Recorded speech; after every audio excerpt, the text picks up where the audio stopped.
Welcome everyone. Today we step into a remarkable chapter of cinema history. We are exploring Rendezvous with Ray, the profound 22-year friendship between a French-Canadian Jesuit priest, Father Gaston Roberge, and India's cinematic titan, Satyajit Ray. Through Roberge's essays and memories, we will see how a chance film screening evolved into a lifelong bond that enriched film theory and helped build the foundation for Bengali cinema education. Our story begins in 1961 during a stopover in New York.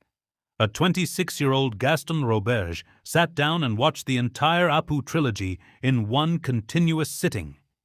Before this, his only frame of reference for Bengal came from articles portraying extreme poverty. But on screen, Apu, Sarbajaya, and Harihar were not subjects begging for charity. They possessed immense dignity and universality.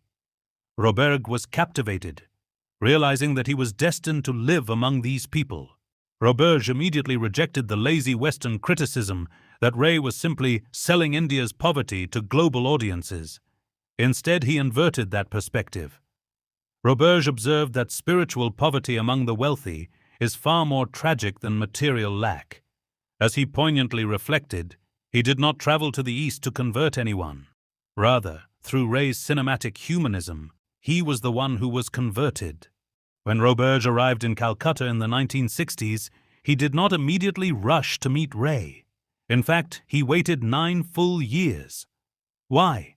Because he refused to treat Ray like an exotic museum piece. He spent almost a decade immersing himself in Bengali culture, mastering Ray's filmography, and building the intellectual foundation needed for a true peer-to-peer dialogue.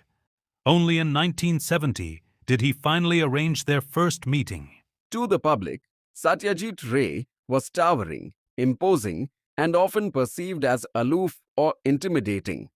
But the Manikda Roberge, new at Bishop Lefroy Road, was shy, unassuming, and possessed a subtle dry wit. A sacred routine was born. Every Sunday morning at 9 a.m., they met for quiet discussions and private screenings. Ray even chose to speak to Roberge in Bengali, a mark of acceptance and inclusion. Roberge was privileged to examine Ray's legendary production notebooks, the Keror Kata. These were not standard film scripts.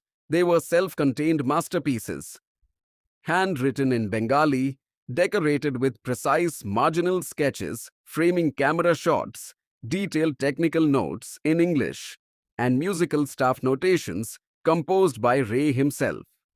Every element of the final film existed holistically on paper first. Consider this revealing incident. Ray discovered that his original, priceless manuscript for Charulata had been stolen after a gathering of prominent intellectuals. Ray knew exactly who took it. Yet, he refused to name the thief or file a report because he did not want to destroy the person's public reputation. Roberge was stunned by this deep, forgiving grace, which turned his intellectual admiration into lifelong reverence. Like Rabindranath Tagore before him, Ray strode across his era like a colossus. What made him singular was his ability to house all of Bengal within his work. Whether portraying the rural peasant, the urban middle class, aristocrats, rebellious youths, or reflective elders, Ray captured the full spectrum of the human condition with complete authenticity and empathy. As Ray entered his final film phase with works like Ganashatru, Shaka Prashaka, and Agantuk, his cinematic language evolved. Where the early Apu era relied on quiet, implicit realism, his final trilogy became verbose, urgent, and overtly didactic. He had urgent warnings to give humanity. Sadly, many local critics misunderstood this shift, deeply hurting the director in his later years.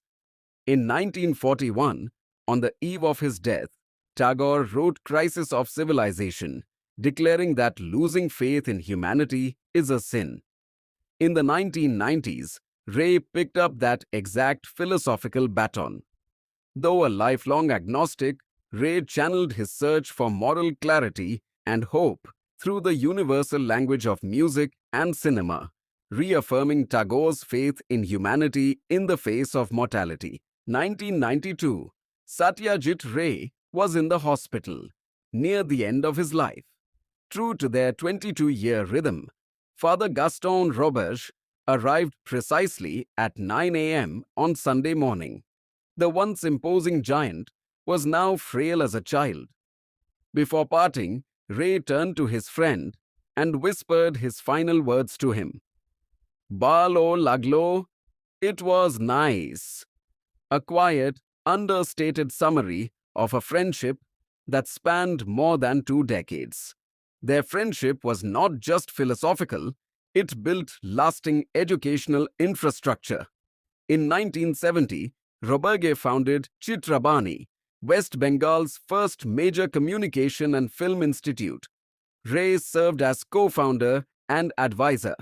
Backed by Canadian institutional support, Chitrabani trained a new generation of local documentarians, technicians, and storytellers.